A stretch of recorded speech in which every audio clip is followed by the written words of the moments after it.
കേരളത്തിലെ കാവ് സംസ്കാരങ്ങളുടെ ഒരു ഉത്തമ ഉദാഹരണമാണ് ഇരിങ്ങോൾ കാവ്. ഏകദേശം 60 ഏക്കർ ഒരു കൊടും കാടിന് അകത്തായിട്ടാണ് ഈ കാവ് സ്ഥിതി ചെയ്യുന്നത്.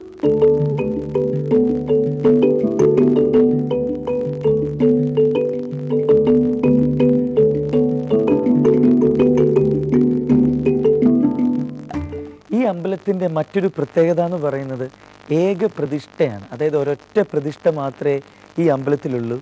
പിന്നെ വേറൊരു കാര്യം, ഇവിടെ സുഗന്ധമുള്ള പുഷ്പങ്ങളൊന്നും തന്നെ പൂജയ്ക്ക് യൂസ് ചെയ്യാറില്ല. അതായത് തെറ്റി, താമര, തുളസി എന്നിങ്ങനെയുള്ള മണമില്ലാത്ത സാധനങ്ങൾ മാത്രമേ ഇവിടെ പൂജയ്ക്കൊക്കെ യൂസ് ചെയ്യാറുള്ളൂ.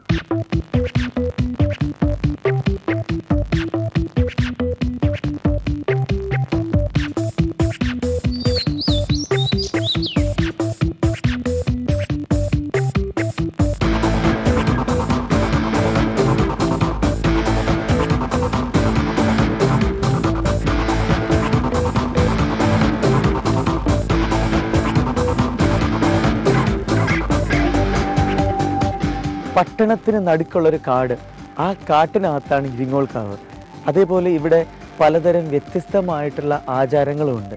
ഒരുപക്ഷെ ഇതൊക്കെ കൊണ്ട് തന്നെ ആവാം കാവുകളിൽ നിന്നെല്ലാം തന്നെ വേറിട്ട് അല്ലെങ്കിൽ ഈ ഒരു ഇരിങ്ങോൾ കാവ് ഇത്ര തന്നെ പ്രശസ്തിയിലേക്ക് എത്തിയത്.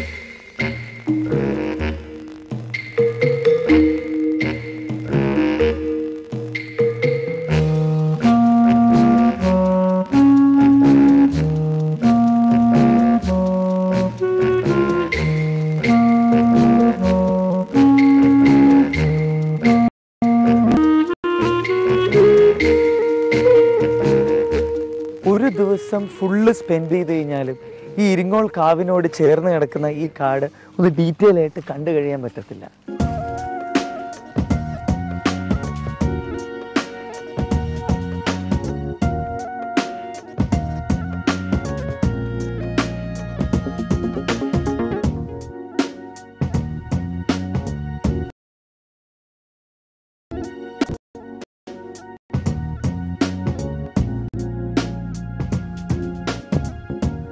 നൂറുകണക്കിന് മരങ്ങളും ചിത്രശലഭങ്ങളും പക്ഷികളും ഔഷധ സസ്യങ്ങളും എല്ലാം ഉള്ള വളരെ റിച്ച് ആയിട്ടുള്ളൊരു ബയോഡൈവേഴ്സിറ്റി ഉള്ള സ്ഥലമാണ് പെരുമ്പാവൂരിനടുത്തുള്ള ഈ ഇരിങ്ങോൾ കാവ്.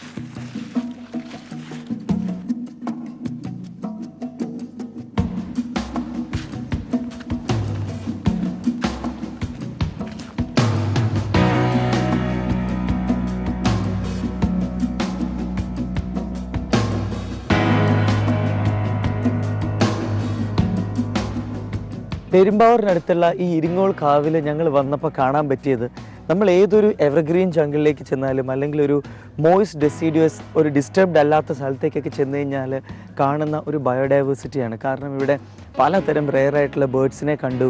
അതേപോലെ തന്നെ റെയർ ആയിട്ടുള്ള മെഡിസിനൽ പ്ലാന്റ്സ് ഉണ്ട്, നല്ല വലിയ പടുവൃക്ഷങ്ങളുണ്ട്, പലതരം ബട്ടർഫ്ലൈസ് ഉണ്ട്. പക്ഷേ ഇതൊന്നും എത്രത്തോളം വെളിയിലുള്ള ആൾക്കാർക്ക് അറിയാമെന്നുള്ളതിനെക്കുറിച്ച് വളരെയധികം ഡൗട്ടുണ്ട്. കാരണം ഇപ്പോൾ ഇവിടെ എത്ര ഓർണിത്തോളജിസ്റ്റ് ഇവിടെ വന്നിട്ടുണ്ടോയെന്ന് ചോദിച്ചു കഴിഞ്ഞാൽ ആർക്കും അറിയത്തില്ല. ഒരു പ്രോപ്പറായിട്ടുള്ള റിസർച്ച് ചെയ്തിട്ടുണ്ടോ എന്ന് ചോദിച്ചു കഴിഞ്ഞാൽ അതിനും ഒരു ക്ലാരിറ്റി ഇവിടെ ആർക്കും തന്നെ ഇല്ല. അപ്പോൾ അതുകൊണ്ട് ഇങ്ങനെയുള്ള സ്ഥലങ്ങൾ ശരിക്കും ഒരു പ്രൊട്ടക്റ്റഡ് ഏരിയ ആയിട്ട് തന്നെ ഡിക്ലെയർ ചെയ്യുകയാണെന്നുണ്ടെങ്കിൽ ഇപ്പോൾ റിസർച്ച് സ്കോളേഴ്സിന് അല്ലെങ്കിൽ സ്റ്റുഡൻസിന് അല്ലെങ്കിൽ whoever is interested in nature, they can come and spend time here.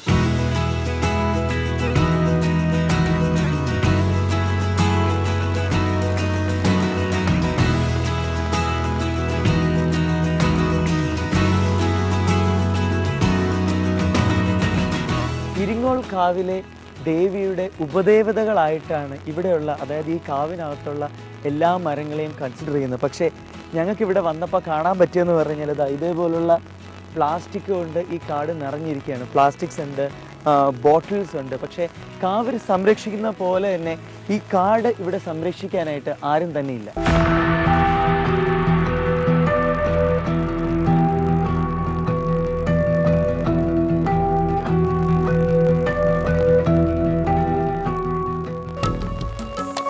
You're watching Yatra, exploring the unexplored.